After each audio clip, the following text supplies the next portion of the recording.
Hello बच्चों, good evening. आपका अपने YouTube channel web classes bye Amarjeet में स्वागत है।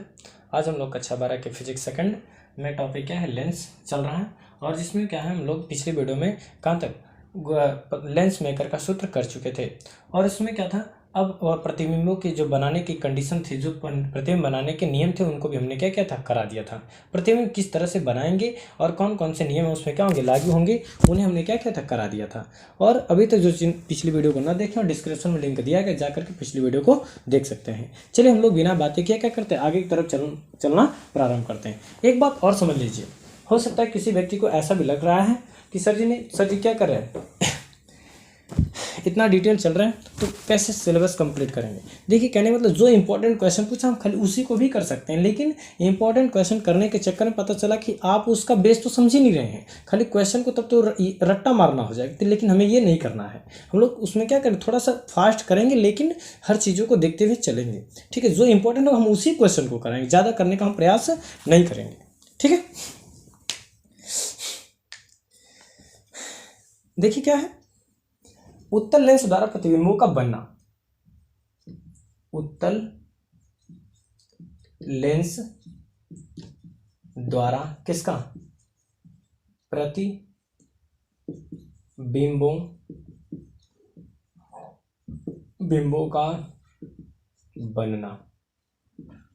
प्रतिबिंब किस तरह से हम क्या करेंगे, बनाएंगे, उसे हम देखेंगे। पहली पॉइंट क्या है, समझिए। जब वस्तु कहां पर रखी हो, अनंत पर। जब वस्तु अनंत पर रखी हो। देखिए, ये वीडियो कक्षा 10 के लिए भी इंपॉर्टेंट है और कक्षा 12 के लिए तो भाई अति इंपॉर्टेंट है। ठीक है, दोनों के लिए। चलिए ध्यान दीजिए, समझिएगा। ये क्या हमारा उत्तल लेंस है, ये क्या है, उत्तल लेंस है। उत्तल लेंस किसे कहते हैं, जो क्या होता है, जो किनारों पर पतला और बीच में क्या होता है, मोटा होता है, इससे क्या कहते हैं, उत्तल लेंस कहते हैं। समझिए, जब इस पर क्या होगी, पहली प्रकाश की, यदि सभी प्रकाश की किरणें क्या मुंह खींच के समांतर चलेगी, तो हमने बताया था आपको कंडीशन। जब पहली सभी प्रकाश की किरणें मुंह खींच के समांतर चलेंगी, यानी कि जब वस्तु किधर रखी हो, प्रथम फोकस की ओर रखी हो। ये क्या हो जाए, इसका प्रथम फोकस, और इधर क्या हो जाए, इसका द्वितीय फोकस। जब प्रकाश किरण क्या हो, प्रथम फोकस की ओर क्या मुंह खींच के समांतर यानी कि आपतित हो रही है, तो प्रकाश की किरणें अपवर्तन के पश्चात किससे, द्वितीय फोकस से होकर के जानी चाहिए। ये बताया था ना भाई, प्रकाश किरण किससे, द्वितीय फोकस से होकर के जानी चाहिए। और ये देखिए,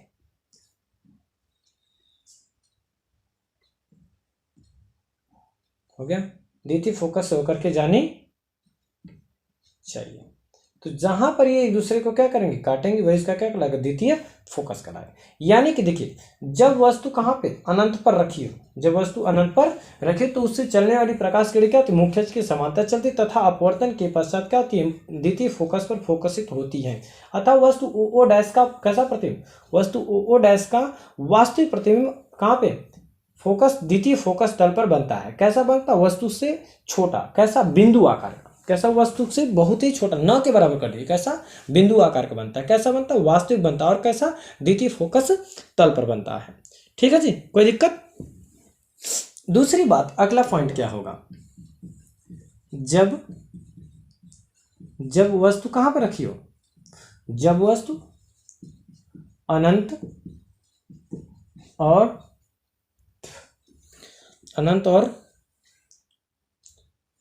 और 2f1 के बीच में क्या हो, रखी हो। बनाइए, ये रहा आपका, ये रहा हमारा क्या, लेंस बन गया। और ये रहा, ये है इसका क्या, f1, और ये इसका क्या है, 2f1, और इसका क्या है, f2, और ये इसका क्या है, 2f2। देखिए, फिगर हो सकता है छोटा बड़ा दिख रहा हो, ठीक है ना, लेकिन आप लोग उससे घबराइएगा मत। तो कैसा, 2f1 और f1 के बीच में रखा हो। ठीक है, तो पहली प्रकाश किरण क्या हो जाए, मुंह खींच के समांतर चलेगी। पहली प्रकाश किरण क्या होगी, मुंह खींच के समांतर चलेगी। और ये क्या हो जाएगी, अपवर्तन के पश्चात, किससे, अपवर्तन के पश्चात द्वितीय फोकस होकर के जाएगी।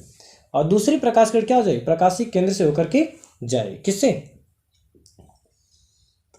प्रकाशिक केंद्र से होकर के जाएगी। और इसका प्रतिबिंब क्या हो जाएगा, 2F1 के पहले बन जाता है। कहाँ, F2 और 2F2 के बीच में, किसमें, F2 व 2F2 के कहाँ पे, बीच में बन जाएगा। देखिए ये है आपका O और ये आपका O डैश और ये आपका A और ये आपका क्या दूसरी किरण है, तो इसे B कर लीजिएगा। ठीक है, क्या लिखेंगे, देखिए जब वस्तु वक्रता केंद्र किसमें, यह आपका क्या 2F2 और अनंत के बीच में रखे तो वस्तु से चलने वाली पहली प्रकाश किरण O डैश A मुख्य अक्ष के समांतर चलती तथा अपवर्तन के पश्चात द्वितीय फोकस से होकर के जाती है, तथा दूसरी प्रकाश की किरण O डैश B प्रकाशिक केंद्र C से होकर के जाती है। और ये क्या होती है, बिना विचलित हुए कहाँ पे, एक दूसरे को I डैश पर काटती हैं। वस्तु O डैश का प्रतिबिंब कहाँ पे, I डैश पर बनता है। कैसा बनता है, वस्तु O डैश का प्रतिबिंब I डैश पर बनता है। कैसा बनता है, अच्छा उल्टा बनता है और वस्तु से छोटा बनता है। कैसा बनता है, उल्टा बनता है और वस्तु से छोटा बनता है। और कैसा, वास्तविक बनता है। ठीक है बच्चा, और कहाँ पे, 2F2 और F2 के बीच में बनता है। ठीक, और अगला कहाँ है, जब वस्तु कहाँ पर रखा, 2F1 पर रखा हो। रखिए अगली पॉइंट, जब वस्तु कहाँ पे, 2F1 पर क्या हो, रखी हो। इसे कहाँ पे रखिए, 2F1 पे, इसे घिसका के लाइए। ये हो गया इसका क्या, F1 और ये हो गया इसका क्या, 2F1। यहाँ पे क्या रखिए, वस्तु को रख दीजिए। इससे पहली प्रकाश की किरण चली और पहली प्रकाश किरण क्या मुख्य द्वितीय फोकस से होकर के जाएगी और द्वितीय फोकस से होकर के जाएगी और दूसरी प्रकाश किरण प्रकाशिक केंद्र से होकर के जानी चाहिए। ठीक है, और ये दोनों किरणें कहाँ पे, एक दूसरे को 2F2 पर काटेंगे। कहाँ पे काटेंगे, 2F2 पे।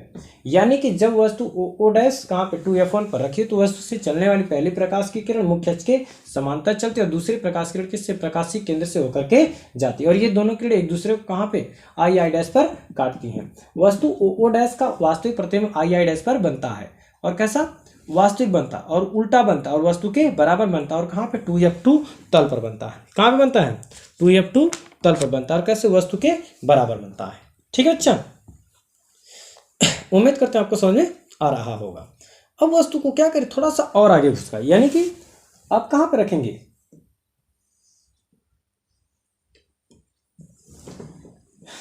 ये रहा आपका क्या 2F1 और ये रहा आपका क्या F1। तो वस्तु को कहां रखिए, इसके बीच में रखिए। तो इससे पहले प्रकाश के मुख्य अक्ष के समांतर और ये गया इसका क्या F2 और इधर क्या हो जाएगा इसका 2F2। F2 से हो गया तो दूसरे प्रकाश के किससे, प्रकाशिक केंद्र से। ठीक है, अब समझिए सही जी। देखिए जब ये क्या होगा, वस्तु कहां पर रखी, 2F2 और 2F1 और F1 के बीच में रखे तो उसे चलने पहले प्रकाश के मुख्य अक्ष के समांतर चलेगी और दूसरी प्रकाश की किससे, प्रकाशिक केंद्र से होकर के जाएगी और पहली प्रकाश किरण F2 से होकर के जाएगी और ये दोनों किरणें एक दूसरे कहाँ पे I डैश पर काटेंगे और वस्तु का प्रतिबिंब वस्तु से बड़ा और उल्टा और कैसा, वास्तविक और 2F2 के पीछे बनेगा। ठीक है जी, कैसा बनेगा, 2F2 के पीछे बनेगा। कोई दिक्कत, चलिए अगला टॉपिक करते हैं। अब इसको कहाँ पे लाते हैं, इसे और खिसकाइए, इसे क्या करिए और खिसकाइए। ये रहा आपका क्या 2F1 और ये रहा आपका क्या आपका F1 और ये रहा आपका क्या आपका F2। तो ये इस पर वस्तु हमने क्या क्या रख दिया और इससे पहले प्रकाश की किरण और ये किससे हो गया F2 से होकर के गया और दूसरी प्रकाश की किरण कहाँ से जाएगी, इससे प्रकाशिक केंद्र से होकर के जाएगी। अब देखिए ये दोनों प्रकाश की किरणें क्या होती है, एक दूसरे को कभी नहीं काटेंगे। कहाँ पे, एक दूसरे को कभी नहीं काटती, यानी कि उसका प्रतिबिंब कहाँ बनता है, वास्तविक बनता है। और कैसा बनेगा, वास्तविक बनेगा और उल्टा बनेगा और वस्तु से बहुत बड़ा बनेगा। और कहाँ पे बनेगा, अनंत पर बनेगा। कैसा बनेगा, उल्टा बनेगा, वास्तविक बनेगा और वस्तु से बहुत बड़ा बनेगा और कहाँ पे, अनंत पर बनेगा। ठीक है बच्चा, देखिए इसका क्या कर लीजिए, आप लोग देख लीजिए, अब समझ में आ रहा होगा। ठीक है, चलिए अब हम लोग क्या करेंगे, अगला अब कहाँ लीजिए, इसको ध्रुव के बीच में रख दीजिए। इसी पॉइंट को इसी में से कर लेते हैं, इसको थोड़ा सा और आगे लेकर के यानी कि यहाँ पहुँचा देते हैं। जब प्रकाशीय केंद्र और प्रथम फोकस के बीच में रखा होगा तब इसका प्रतिबिंब कहाँ बनेगा, इसका ये देखिए अभी पीछे चला जाएगा, यानी कि ये दोनों क्या हो जाएगी, इसका प्रतिबिंब कैसा बनेगा, वास्तविक बनेगा, सॉरी आभासी बनेगा और वस्तु से बड़ा बनेगा। और कहाँ सीधा बनेगा और कैसा आभासी बनेगा और वस्तु के पीछे बनेगा। ठीक है बच्चा, कब, जब वस्तु कहाँ रखी है, प्रथम फोकस व ध्रुव के बीच में रखी हो। चलिए अब हम लोग क्या करते हैं, बिना बात किए अब थोड़ा सा और भी आगे चलने का प्रयास करते हैं। अब जो इसका इंपॉर्टेंट टॉपिक है क्या, किसके लिए, लेंस के लिए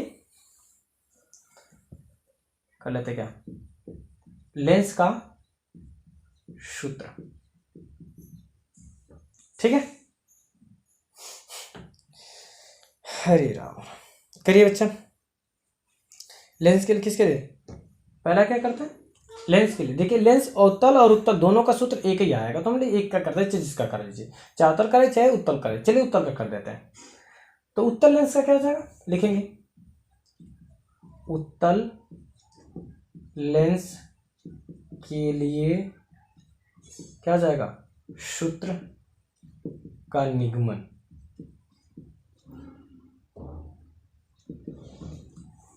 बनाइए पहले फिगर, किसके लिए बनाइए, उत्तल लेंस के लिए।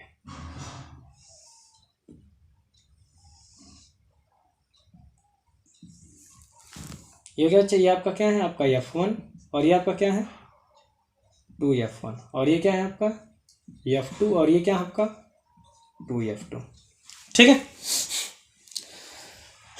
चलिए अब जब वस्तु कहाँ पर रखी, अनंत और सॉरी द्वितीय फोकस F2 सॉरी प्रथम फोकस यानी प्रथम फोकस F1 और 2F1 के बीच में, तो इससे पहले प्रकाश किरण के मुख्य अक्ष के समांतर और अपवर्तन के पश्चात किससे F2 से होकर के जाएगी, और दूसरी प्रकाश की किरण किससे, प्रकाशिक केंद्र से होकर के जाएगी, किससे,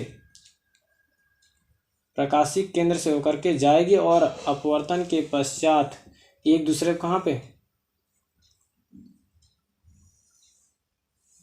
इसका प्रतिबिंब वस्तु से बड़ा बनेगा। कैसा बनेगा, वस्तु से बड़ा बन गया। अच्छा चलिए, और कैसा, उल्टा बनेगा। ये रहा आपका O और ये रहा आपका O डैश और ये रहा आपका A और ये रहा आपका B। ठीक है, और ये रहा ये और ये रहा ये हो गया आपका I और ये गया आपका क्या I डैश। ठीक है, चिन्ह परिपाटी का नियम इसके लिए समझ लीजिए। चिन्ह परिपाटी का नियम इसके लिए क्या कहता है, लेंस के लिए सभी दूरियां कहाँ से, प्रकाशीय केंद्र से नापी जानी चाहिए। आपतित किरण की दिशा में नापी गई दूरियां धनात्मक और आपतित किरण की विपरीत दिशा में नापी गई दूरियां क्या होगी, ऋणात्मक हो जाएगा। अच्छा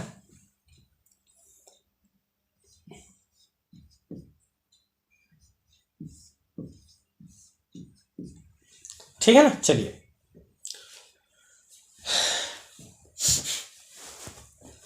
समझिएगा, करें। चलिए थ्योरी क्या आगे, थ्योरी हम बोलते हैं जब वस्तु कहाँ पे, वो प्रथम फोकस F1 और 2F1 के बीच में रखे तो वस्तु से चलने वाली पहले प्रकाश किरण O डैश से मुख्य अक्ष के समांतर चलती तथा अपवर्तन के पश्चात F2 से होकर के जाती, तथा दूसरी प्रकाश की किरण O डैश भी प्रकाशिक केंद्र C से होकर के जाती है और ये दोनों किरणें एक दूसरे को I डैश पर काटती हैं। वस्तु O डैश का वास्तविक प्रतिबिंब I डैश पर बनता है, वह उल्टा बनता है और वस्तु से बड़ा बनता है, और कैसा बनता है 2F1 के पीछे बनता है। ठीक है जी, चलिए अब किससे चलेंगे, देखिए ध्यान से। अब जब हमारा इतना हो गया, सभी दूरियां कहाँ से, प्रकाशिक केंद्र से नापी जानी चाहिए। प्रकाशिक केंद्र है तो इसको हम डिवाइडर भी बना सकते हैं ऐसे, ताकि आपका एक कंफर्म हो जाए कि हाँ भाई सी कहाँ पे है, इधर उधर मत घबराइएगा। ठीक है, चलिए अब सबसे पहला काम हम किसके लिए चलते, त्रिभुज बना। देखिए एक चीज समझिए, त्रिभुज देखिए यहाँ बन रहा है O डैश C बन रहा है और दूसरा क्या बन रहा है I डैश, देखिए यहां से भी बन रहा है, देखिए I डैश C बन रहा है, यहां पे भी बन रहा है, ये शीर्षा अभिमुख कोण। और अगला क्या, देखिए और अगला क्या है, देखिए यहां से ये रहा ACF2 और ये कितना हो जाएगा I डैश F2 हो जाएगा, हो जाएगा जी। चलिए करने का प्रयास कीजिए, किससे, त्रिभुज ओ डैश किसके लिए, ओ डैश सी तथा आई डैश सी। चलिए कितना हो जाएगा जी। तो लिखें क्या, कोण ओ डैश ओ सी बराबर कोण कितना जाएगा, I dash C, sorry I dash I C कितना हो जाएगा, ये समकोण होगा। अच्छा चलिए अब इसी तरह से कोण कितना जाएगा, ओ सी ओ डैश बराबर कोण आई सी आई डैश क्या जाएगा, शीर्षा भिमुख कोण है कि नहीं, क्या बन रहा है,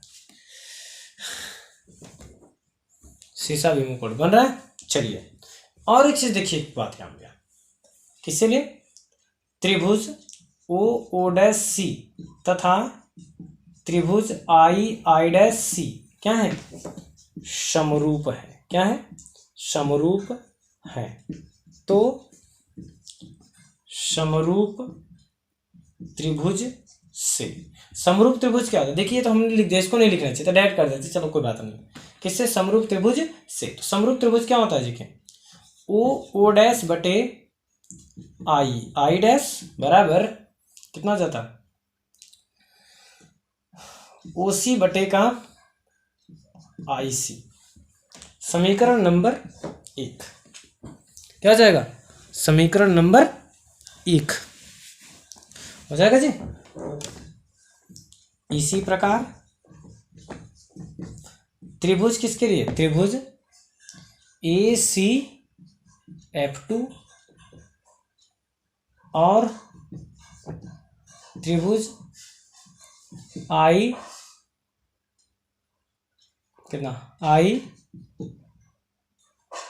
ऐसे लिख लें, आई डैश आई या आई डैश आई सी क्या जाएगा के लिए, यह भी क्या है, यह भी समरूप है, ये भी क्या है, समरूप है। तो कितना आ जाएगा, त्रिभुज यहां पर लिख दीजिए, किससे, समरूप त्रिभुज से। इसके लिए भी समरूप त्रिभुज के लिए कितना हो जाएगा आपका, तो जाएगा ए सी बटे का आई डैश और बराबर कितना हो जाएगा, CF2 बटे का IF2 हो जाएगा। अच्छा ये समीकरण नंबर 2 हो जाएगा। एक से रुक जाइए, चूंकि AC बराबर ओ डैश, तो समीकरण किससे, तो हो जाएगा, तो जाएगा आप क्या अपना ओ डैश बटे आई डैश, यहाँ नहीं दिख रहा होगा, चलिए इधर करते हैं, कितना हो जाएगा, ओ डैश बटे आई डैश बराबर CF2 बटे का IF2। समीकरण नंबर 2 लिखें क्या, समीकरण 1 व समीकरण 2 से करिए कितना हो जाएगा, तो जाएगा OC बटे का IC और एक कितना CF2 बटे का IF2। चलिए मान निकालिए यहाँ से, OC का मान कितना है लिख लीजिए यहाँ पे, इसको बनाते OC का मान, O से C का मान U रहने दीजिए, IC का मान, I से C कहाँ है, ये रहा, I से C का मान भी ही हो जाएगा, I से C का मान कितना हो जाएगा, भी, I से C का मान आपका भी रखिए, पहले रख दीजिए, देखते चलिए OC का मान कितना हो जाएगा, ये OC में कोई दिक्कत नहीं, IC में भी कोई प्रॉब्लम नहीं, और CF2 का मान, CF2 हमें यहाँ से यहाँ तक का मान देख कितना है आपका, F है, कितना है, यहाँ से यहाँ तक का मान F है, तो रख दें, कितना हो जाएगा आपका, ये हो जाएगा आपका यहाँ पे F हो जाएगा, सही है। और IF2 कहाँ है, ये रहा, तो यहाँ से यहाँ तक का मान IF2 का मान कितना हो जाएगा, हम क्या करते हैं CF में से, सॉरी CI में से, किस में से, लीजिए CF2 और बटे का CI माइनस का कितना हो जाएगा, माइनस का CF2।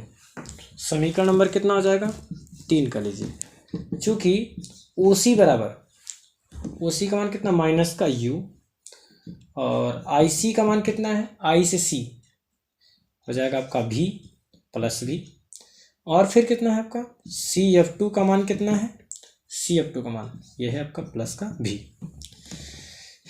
यहाँ पर लिख लीजिएगा किसके, चूंकि चिन्ह परिपाटी के, चिन्ह परिपाटी के नियम से सभी मानों को चिन्ह सहित समीकरण किसमें, 3 में क्या करने पे, रखने पर, रखिए रख दीजिएगा। कितना जाएगा, OC का मान माइनस का U, IC का मान B, CF2 का मान F, CI का मान B, और CF2 का मान F। गुणा कर दिए माइनस U ब्रैकेट में B माइनस का F, और ये कितना B, और ये क्या आपका F। गुणा करिए तो माइनस का U और ये क्या आपका B, माइनस का U हो गया, ये आपका F, माइनस माइनस प्लस, और ये कितना B हो जाएगा, और ये आपका F हो जाएगा। लेकिन क्या U भी F से क्या करने पे, भाग देने पर, किसमें, दोनों पक्षों में। कहाँ लिख लीजिएगा, यहाँ पे इसको हटाते हैं, लिख लीजिएगा दोनों पक्षों में। U भी F से भाग दीजिए कितना है, माइनस U भी बटे का U भी F, और प्लस U F बटे का U भी F, और बराबर भी F बटे का U भी F। BF से BF कैंसिल, UF से UF कैंसिल, UV से UV कैंसिल, बचा कितना, -1/F और +1/B, और ये बराबर 1/U। हो गया जी। पक्षांतर कर, इसको उधर उसको इधर ले, कितना हो जाएगा आपका 1/, एक सेकंड दिख रहा है कि नहीं, देख लेंगे, एक सेकंड बच्चा, नहीं पता चला पूरा कर दें, दिखवे नहीं करे, बहुत सटीक।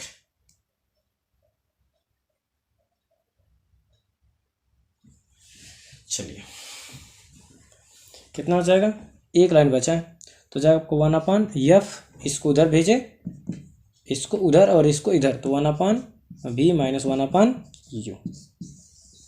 क्या लिखेंगे, यही उत्तल लेंस का क्या है, लेंस का सूत्र है, और यही उत्तल के लिए तो, और यही अवतल के लिए भी होता है। ठीक है बच्चा, चलिए उम्मीद करते हैं आपको समझ में आ गया होगा। ये क्या, उत्तल लेंस की फोकस दूरी, उत्तल लेंस की फोकस दूरी का क्या है, सूत्र है। ठीक है, अच्छा इसी प्रकार से किसके लिए होगा, अवतल के लिए भी आएगा। क्या होगा, इसी प्रकार से अवतल के लिए भी आएगा। ठीक है, चलिए हम लोग क्या करते हैं, थोड़ा सा और भी आगे चलते हैं। देखिए एक बार और देख लीजिए,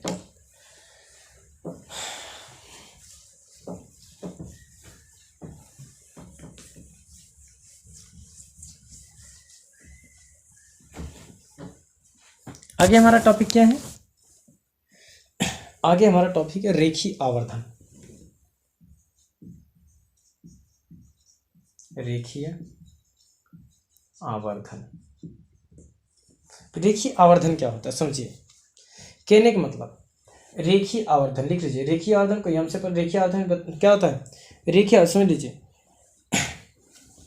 वस्तु की लंबाई, किससे, सॉरी, प्रतिबिंब की लंबाई तथा वस्तु की लंबाई, किसकी, प्रतिबिंब की लंबाई तथा वस्तु की लंबाई, लिख लीजिएगा, प्रतिबिंब